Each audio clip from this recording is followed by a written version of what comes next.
It's strength. If I put a heavier weight in your hand and told you to walk around with that thing, you'd be going, boy, this thing too heavy, man. I want to put it down.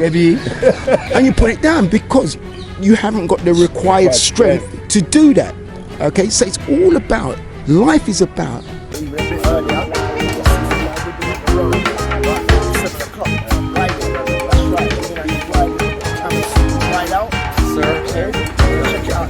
What's up, people? Make sure you like and subscribe to the channel. Karma View Media, the view from the other side. Without strength, you rode your bike here today. You only rode it here because you had the strength in your legs to be able to pedal it to get it here. True. And my leg them dead. I've done some legs today. Right. So what I'm stating here is, you know, the key to our physical success is our strength, and you know, barking on that. It's like I say, muscle is medicine. Muscle is medicine. Love that quote. Love that. So when I say muscle is medicine, I want you to tell me how many strong-looking people you see lying in a hospital bed anywhere in the world. You don't. There must be something in it. You don't. It's true. There must be something in it. You're right, because I was in intensive care in a coma, and I was able to come out, and as I said, myself and yourself in the positions, and when I was at Hummer in the ICU, and I remember they was taking blood, and when they taking my blood, and a couple of them said to me, "Do you work out?" And I said, "Yeah, I do a bit of work." And they goes, "Yeah, we can see it because it's because of the working out. It's helping you to recover." And this is and I'm in ICU. to you. And this is what I keep saying is, when I say to people to do their strength work, it is a preparation for life, for whatever life comes at you. Because we cannot stop things from coming at us once we get out of our bed and start moving. True. We put ourselves out there for something to happen. Okay? We have a good day, nothing happens. You have a bad day, you fall over. But if you fall over, have you got the strength to get up? You know, this is a fact. Old people who fall over and break their hips, within 3 to 4 years, they pass. No, you're right. You know, Fitzroy, you're so right, because that's the same thing. So my grandmother, that happened the same thing. She was in St. Vincent. She got knocked down by a motorcycle, her hip, and she was fine. Yeah, she's up and about. And like you said, in the space of the time that we was all there, and my dad came, and that she was gone. And I'm going to tell you why. Because beforehand she did no strength training. She just was there. Okay. And when you get an injury, think about this. The fact of the matter is that when you get an injury, what it does, it takes your strength from you. It's like I call the walking stick. I call it the external strength. Yeah. It's what you too, so I know about that. So what you want is internal strength, so you don't have to use external apparatus. Walking stick is external. Zimmer frames is external. The push chair is external. These are all external strengths that all right, if you haven't got legs, it's a different ball game. But think about it, when you lose your legs, you've lost your strength. Yeah. Because that's part of your all-round strength. You've lost that. So it's all the key factor to all of what we do in life is about our muscularity. And I'm not talking about walking around like a bodybuilder. That's not it. You're so well versed at this, Fitz. How do we maintain that? Because as I said, we're getting up in age, and I want to, like I said, you're in great physical shape. How do you maintain yours? And I want to keep looking like this. Right, I'm going to say this to everybody. Consistency is the key. Did I say that today, Calm? Did I not say that today, Calm? Consistency. Did I not say that? When somebody says to me, I want to get fit, and they come to one class. We see that a lot every Calm. So they've come to one class, and then about 2 weeks later, they come to another class. And I think, okay, you want to get fit. Then they might do 3-4 weeks in a row, and then you don't see them for ages, and you say, what happened? Oh man, I couldn't do, I had to go and do this, I had to go and do that. Now, I always say that if you've got strength, there isn't much that you can't do. And what I mean by that is, energy requires energy for energy to exist. Listen to that wording. Energy requires energy for energy to exist. to go round and round and round. Because for me to have energy, if I come home from work, let's imagine you come home from work, and this is what a lot of people do. They come home from work and they go, boy, I ain't got no energy to go to the gym. I ain't got no energy to go and do nothing. You know, I'm going to sit down here. Okay, cool. Every day that you sit down there and don't say you haven't got no energy, what you're doing is you're taking in energy, i.e. the food that you're eating, but you're not letting out none. And energy needs energy for energy to exist. But you're not going to get no existence of energy because the energy is going in and it's got nowhere to go. It's an outlet. And its only outlet is what they call conversion. And to convert, it only has one storage pattern. There's only one storage structure that the human body has. Fat. Amen. Fat. Fat. Am I too fat? Yes. And you know, I mean, you look, there's a I call it a softness where people don't like using the word fat. They don't want nobody to be called fat. And I get that. I hear that. But you know what fat stands for? FAT? No. F all training. Fuck all. I love that. Whoa, what a great acronym. FAT. F all training. Yeah, man, I love the acronym. Because they love that. They want to take the energy in, but they don't want to get their mindset in enough to go out and do something. And I'm going to say, you know, talking about mindset, I do understand where it comes from because it is a mindset. Definitely. And I've got loads of acronyms here. MIND, mental, intense, natural drive. You've got to have it. MIND, mental, intense, natural drive. That's what it stands for. There's the acronym right there. If you don't have it, it ain't gonna happen. No mind, no body. True. That's yeah, amen, bro. Because it's the mind that makes you do it. Yeah, it is. So it definitely is. So it is a challenge. So it is a challenge, and I'm not going to say it to you. It's not a challenge. It is a challenge, and the older you get, the harder it becomes if you haven't done anything. Yeah. And I'll always say to people, look, it's never too late to start. It's just a late start. Wicked. Love them sayings there. Never too late, but just a late start. It's just a late start. Wicked fit. And you can do something. It's better than not doing anything at all. And you know, but please don't let me hear you tell me the doctor says you need to go out and exercise more. You need to go out and do some walks. If walking's about all you can do, then fine. So. But I'm going to say to you, movement, exercise is not the key to our physical success. It is not. If movement was the key to our physical success, think about movement. Yeah. Every single human being on the planet who gets out of their bed should be fit because they all move. Yeah. Think about that process. Based on that logic, yeah. Let's talk about logic. Yeah. You get out of your bed, you walk to the kitchen, you come back, you go toilet most probably first, then you go kitchen, you tidy, you dress yourself. It's all movement. Yeah. Then you leave the house and you walk to the bus stop or to the train station, whatever. It's still all movement. Yeah. But then people are still not getting fit. So what is it? Nutrition? No. Understand, if it doesn't challenge you, it will not change you. And the nature of the beast is called intensity. No intensity, no results.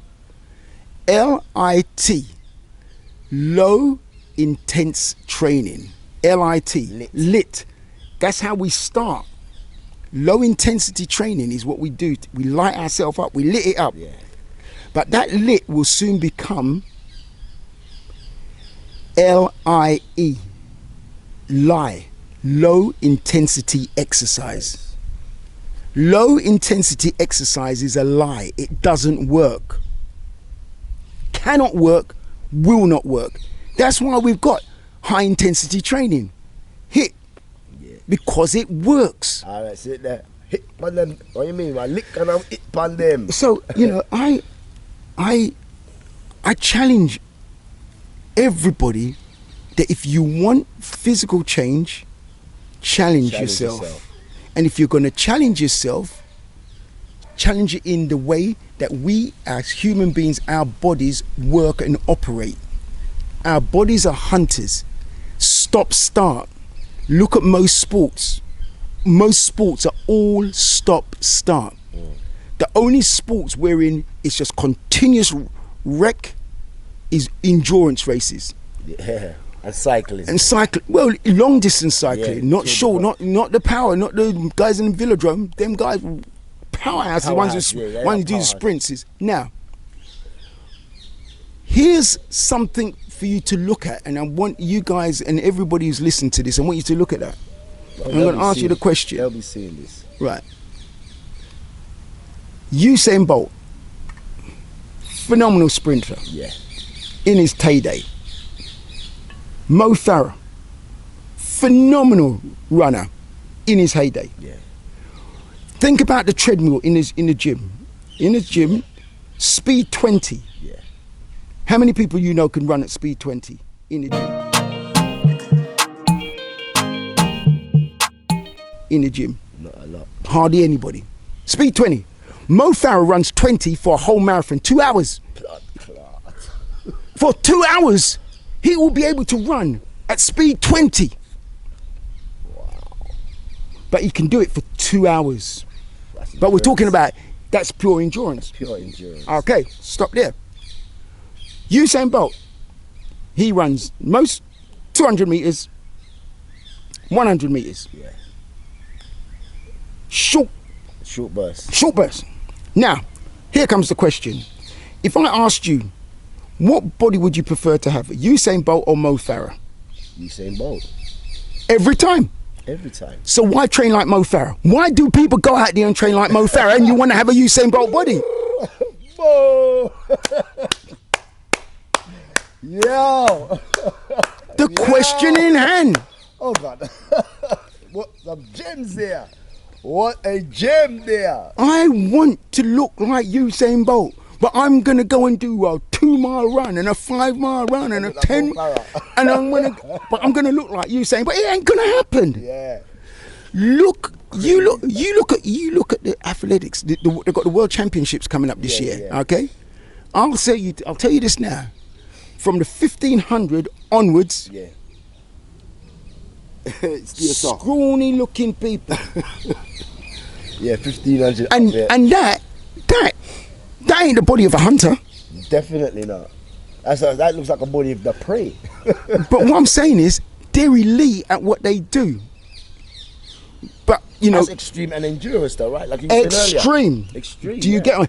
Even Usain Bolt, what Usain Bolt does, it's extreme at the end, because once he eases off, it's put on a bit of weight, it has. But I say to anyone, go out, like what I do. I run for I find a 40 meters patch, sometimes a 100 meter patch, and I run it, but I run it, not full out sprint. I run it, and then I walk back, and I run it, but I'm getting out of breath. Now I'm getting out of breath every single run. So at the end of every run, and I recover and I do it again. Now, you look at most of the people who go out jogging. They go out jogging, they do a 10k run. And then all of a sudden there's the last 100 meters. Yeah. And they sprint, they run as hard as they can for the last 100 meters. Yeah. Oh man, that was really hard. That was really tough. No, it wasn't. It was that last 100 meters that you done was tough. All the rest of it, all you did was just mash up your legs. Yeah, coasted it. Yeah, but you mashed up your legs because you're pounding your joints in a manner. On concrete. And understand that the movement that you make are very small movements. When you jog, your movement is small. When you sprint, your movements are big. And because they're so big, they're intense. And because they're so high intense, you can only run for a short distance. Yeah. If you're going to run for a long distance, you do smaller strides. Your hips don't get much movement. Your knees don't get a lot of movement, but they get pounded. Yeah. Unlike a sprinter, you get big movement, big arm movement, big everything. Big intensity, high, whoa, I got the body. Yeah. And this is, for me, it's a logical science. I always say to people, science cannot dispute logic. It can prove logic, but it will never be able to dispute logic. What I speak is logic, not something. It's a science, It's a science. but it's a logical science. Yeah. It's a thing which I don't want to have to prove it to somebody. I just want the person to see it, believe it, and understand it from a point. I ask a question just like I asked you the questions about the sprinter, Usain Bolt. What would it's a question. Usain Bolt. So you if you know you want to look like Usain Bolt, Train like Usain come Bolt. on, you got to be putting in the runs like a Usain Bolt. And you know, you might say, oh yeah, but I'm not fit enough to run that. No one's asked you to run full out. You're running at what you're. You see, look. Mo Farah could most probably beat me in a 100-meter sprint. Okay, You reckon? because of the speed that he can move at. What he finishes on. Yeah, he finishes on. His closing speed is His good. closing speed. Yeah, he's got great phenomenal. closing speed. Yeah, you know, he most probably could. But if me and him to go and pick up some weight and pick up boxes and pick up bits and pieces to lift, He ain't doing that. he ain't living. Yeah, nah, lift that. I'll tell you what. There was after the Olympics that we had here. Yeah. UK Olympics. They had like a Champions of Champions competition. Like it was like, oh, what did they used to call it? Where they had sportsmen from all the different sports, yeah. but doing Disciplines. And what's his name won it? The boxer. Anthony Joshua, he won it. Now, Anthony Joshua won that competition with still one discipline to go. Okay? Now, Mo Farah would never, Anthony Joshua would never be able to beat Mo Farah over a short distance, over like, let's just say, Short or long, it sounds like. or 800, you know, Yeah. Mo Farah would beat him. Okay? But because most of the things that they had to do was very much strength related, and they had running in it as well, and strength related, dips, press ups, pull ups, and all that kind of stuff. Yeah.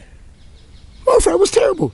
Mo Farah was in it, and Mo Farah literally came near the end, near the bottom, about, I think it was like second from last. No strength. He lacked strength, raw core strength. And you know the kind of strength that he needs for what he does, he needs it for endurance, that. yeah, Because endurance. well, you know, it's the purpose. I always say to people, get fit for purpose. Yeah. Fit for purpose, and he's fit for his purpose, and his purpose is to run long distance. Usain Bolt's is to sprint. Anthony Joshua is to box. Now, you know, they're all different types of fitness. When you body shapes, body compositions yeah. as well. So when someone says to me, "Oh, that person's fit," I always say, "Fit for what?" Yeah. You got to ask the question. What are they fit for? What are they fit for? You know, because you know, people say, "Oh, that person's fit, man. They ran a marathon last year." I'm going to use the word. I've seen fat people finish a marathon. That don't mean that they were fit. They just had the mind power to just keep going. But you know, was it good for them? No. You know, if it was left to me for the marathon, if nobody could finish it in 4 hours, as soon as the 4-hour stage came, I start putting all the equipment away. And if you ain't got in there by then, you're gonna have to train harder next year to make sure you did it under 4 hours, because you're damaging people's health. Yeah. I mean, I know that we're doing it for people's health. Lots of charities get money from it, and different. You know, it's great. But I know I would want to find something completely different for me to do to raise money. There's no way. I mean, look, back in my days when I was in my 20s and I was boxing, I ran the Hackney trials. the Hackney half marathon. They used to have the fun runs. Yes, The Hackney half marathon. You know, I did it in 1 hour 23. Wow. I mean, I was fit as hell, but I was fit because I was boxing How then. many years ago? Oh God, I was in my 20s, so it's got to be 40 odd years, about 40 years. It's literally my son weren't even born. My son's 43, and my son weren't born when I did it. So it's got to be like 45 or whatever. Talking about your son, is he a good physical specimen shape like you? I wouldn't say. Or can he keep up with you? Strength wise, I think he could. Okay. I think strength wise, he could. But he runs out of steam very quickly. Like he'll do it. Let's say I did 8 reps, he did 8 reps. Yeah. Say right now I'm gonna do my 8 reps. Come back. "Oh, give me a little bit more time." The young of them always say, "I'll give him a bit more time." The young always say, "I'll give him a bit more time." Give him a bit more time. Yeah. You know, I remember I went running with him one day, and he just turned back to walk. Gen Z's. Yeah, but look, he keeps himself in fairly good nick. All round, he's pretty good.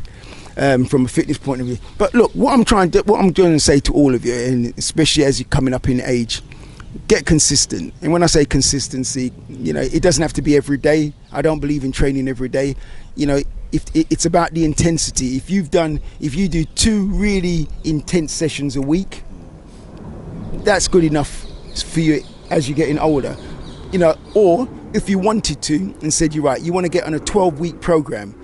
For me, a 12-week program would be the first week you only train once, the second week you train twice, the third week you train once, the fourth week you train twice.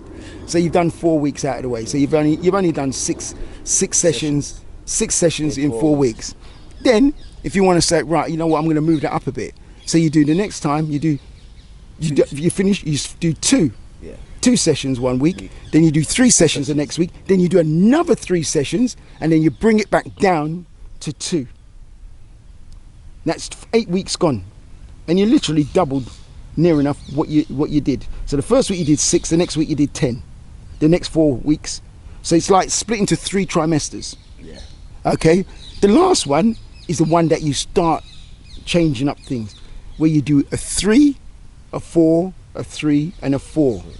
And then once you've done that 12 weeks, you should see some kind of change, and then you can go right back again and start again.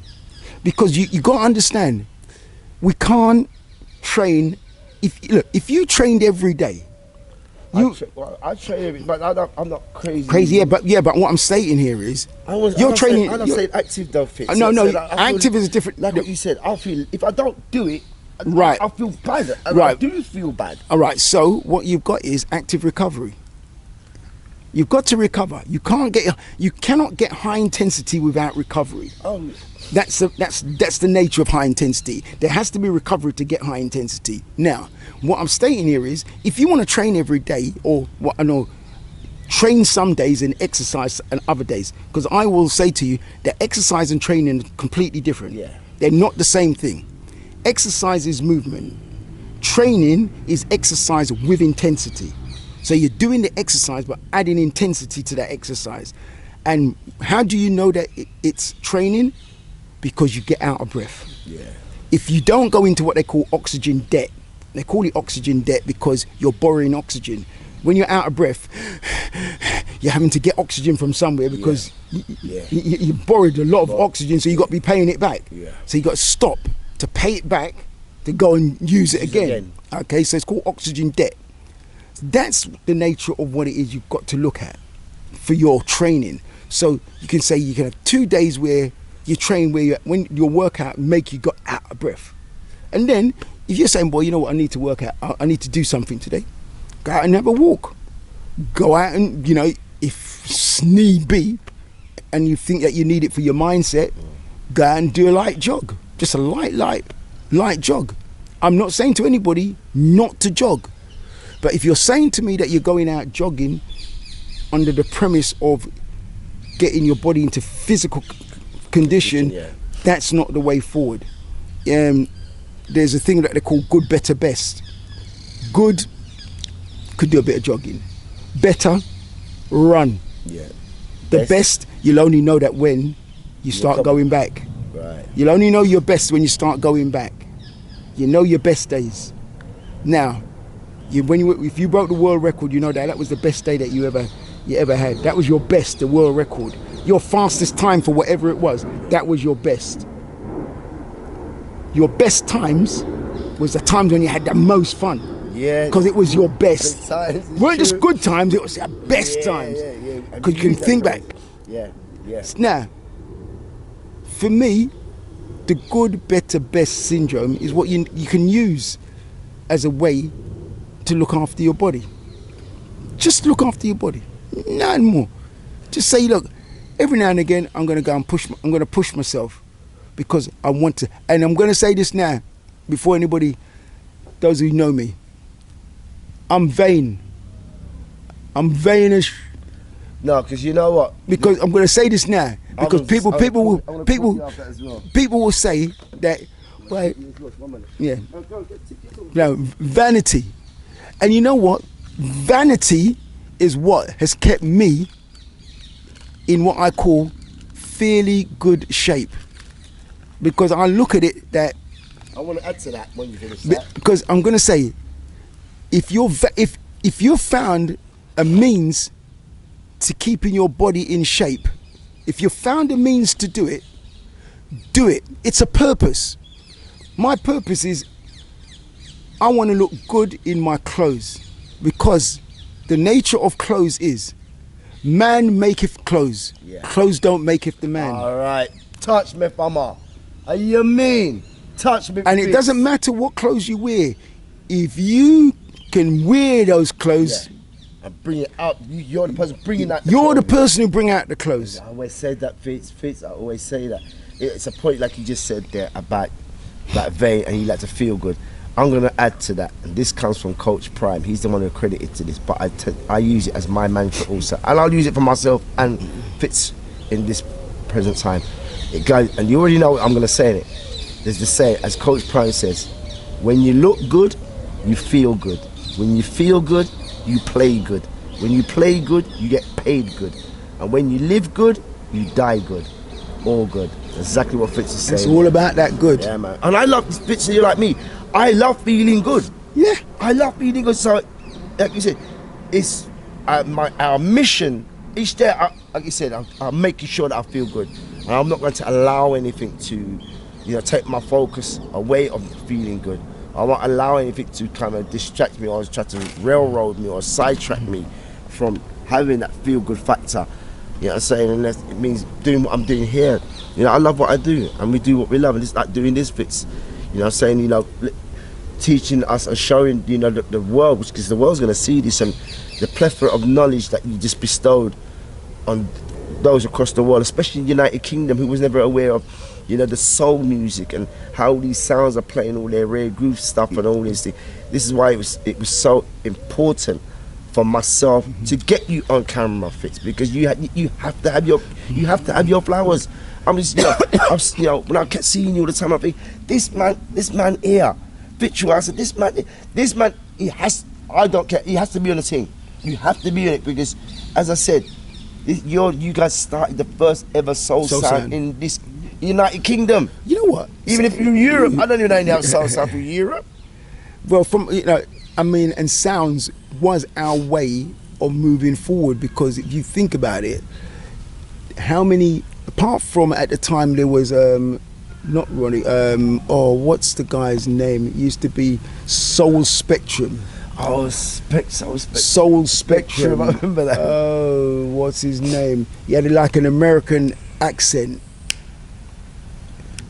Greg Edwards, yeah. Greg Edwards. He was our only representative. Yeah, I remember him. Yeah, he was of soul music. Yeah, Greg Edwards. He was. And we never had no. I used to remember on a Saturday, getting put on the radio to catch him.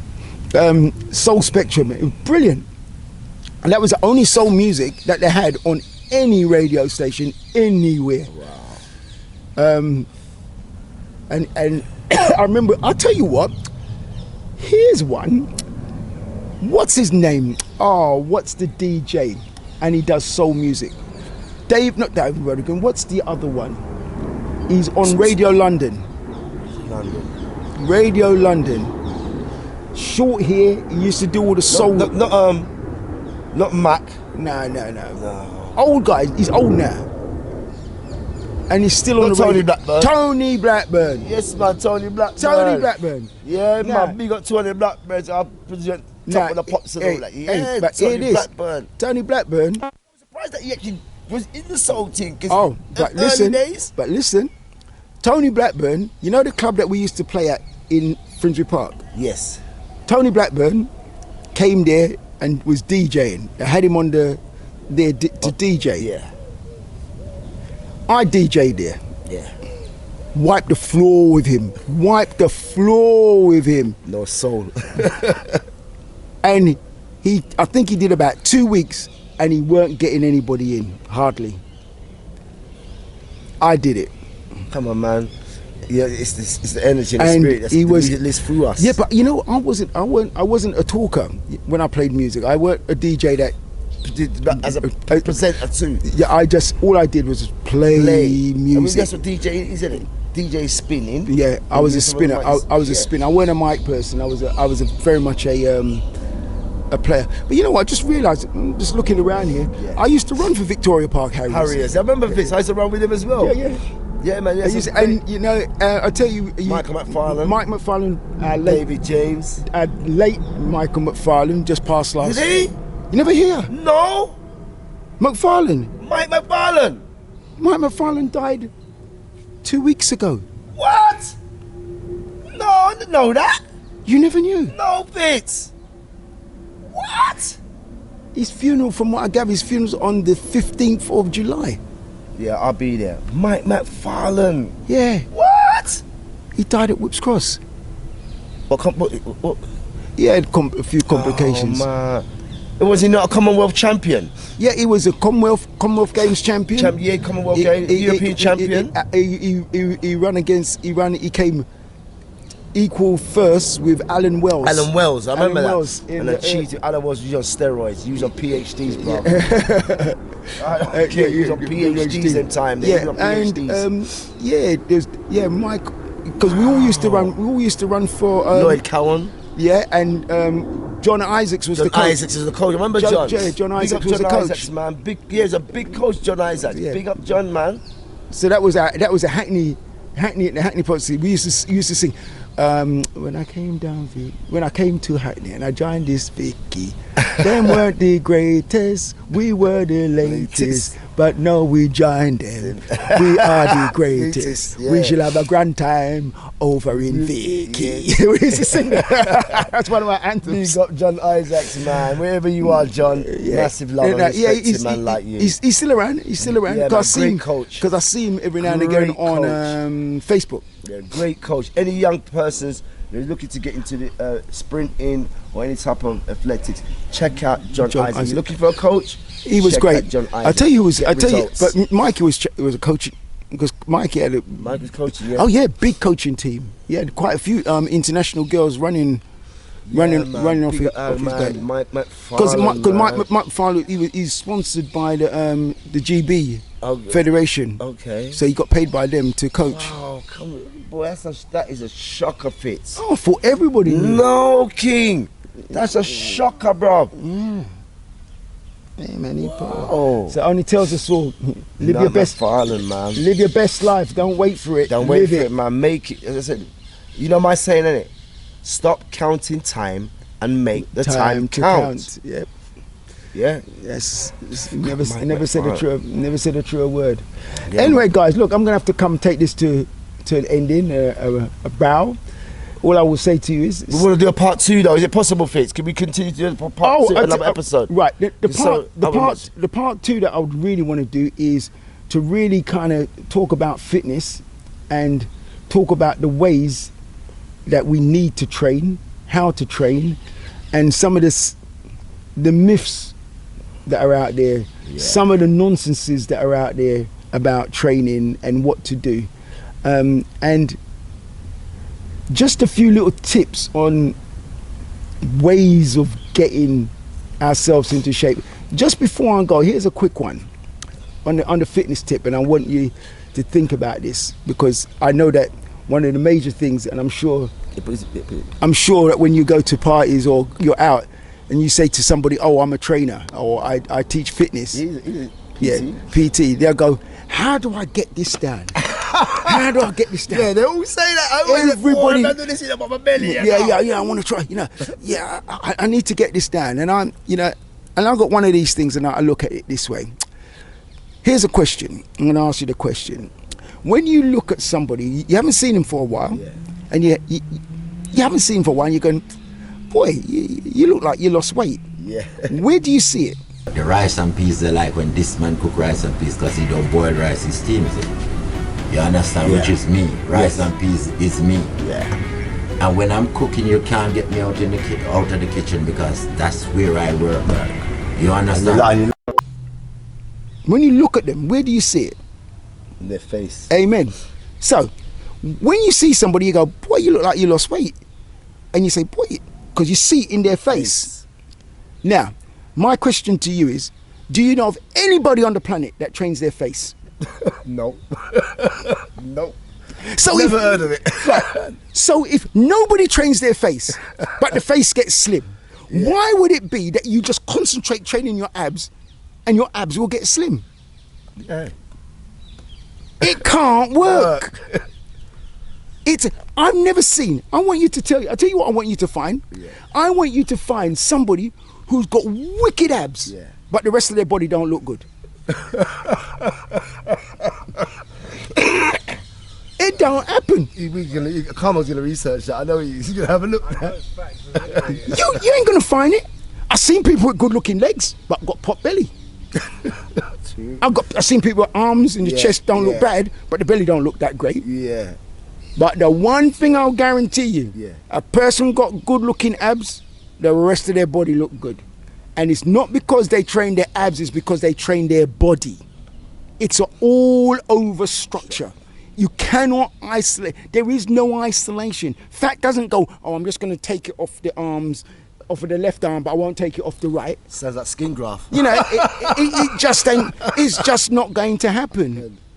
You know, it's not going to, you know, people who go out there and have liposuction to suck the fat out of them, it makes no odds. 6 months later, it's all back. And if not back, Lil is back even more. Does that include gastric bands? Oh, look, gastric band is good. But like in everything, you can have the gastric band, but you've got to change your lifestyle. Word. If you don't change your lifestyle, it ain't going to make no odds. All it is done is helped you for the moment to cut the. But if you start eating again the way that you were eating before, and you start doing nothing like you did before, expect it all to come back, and not a little bit, comes back even worse because your metabolic system is slowed down even more. Because your muscular system must slow down because it's got less body to work with. Unless you start developing some muscle, it's the only way you're going to keep your metabolic system high. And this is for the next time. I'll be telling you how to burn more calories when you're sleeping, when you're sitting, and when you're doing nothing. We do it for the love, but press for the likes. We're going to tell them, what? We do it for the love, but press the likes. See? Guys, I don't know, you might have something more to ask me. You go ahead. Guys, I'm just going to say to you that this is my end for today. I'm going to be coming back. We'll be talking about next time. It will be prominently more about fitness. So all I'm going to say to you all now is stay strong, stay young, stay happy, live long. Till we meet again. Name's Fitzroy Gaynes. Where can I reach you at, Fitz, on any social media handles? Fitness by Fitzroy. That's on my Instagram. And I'm trying to develop that page. I've got another page which has got more followers, but it's just open. I'll follow too. Right? But I want Fitness by Fitzroy is the one that I really want you to follow. I have a Facebook page which is Fitz Gaynes, Gaynes, and that's it. I'm old school.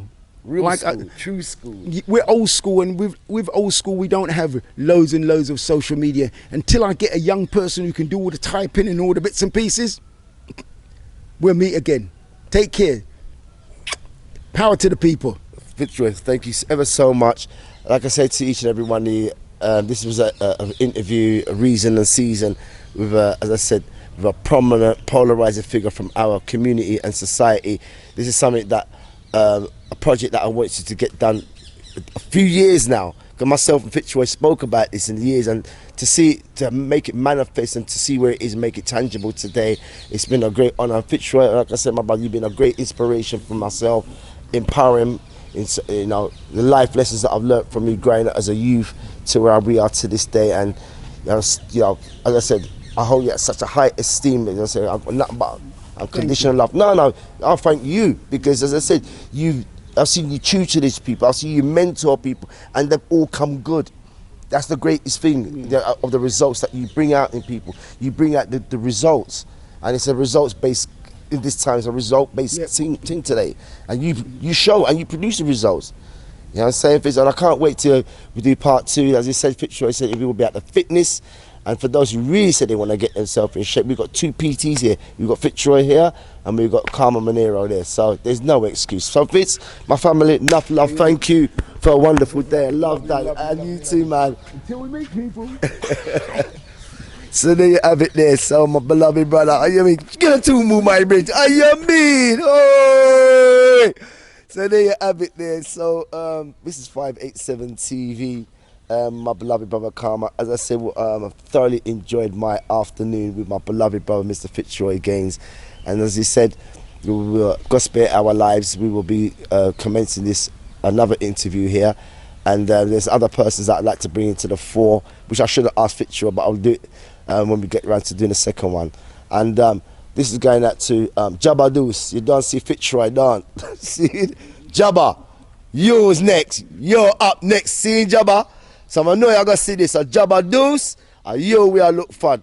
Next time out, because we don't have Fitzroy in other place, and you and Fitzroy got school together. Yeah, and I know you got a great relationship. So you don't see Fitzroy upon the thing. So once again, like I said, we come to the end on a beautiful, beautiful, beautiful, beautiful afternoon in Hackney, in Victoria Park.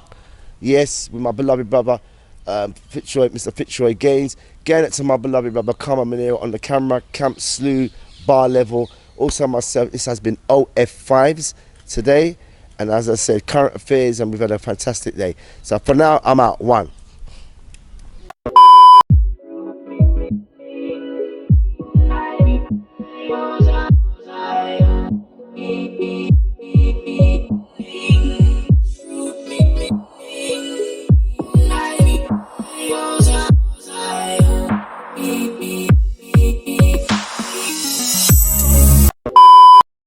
Karma View Media.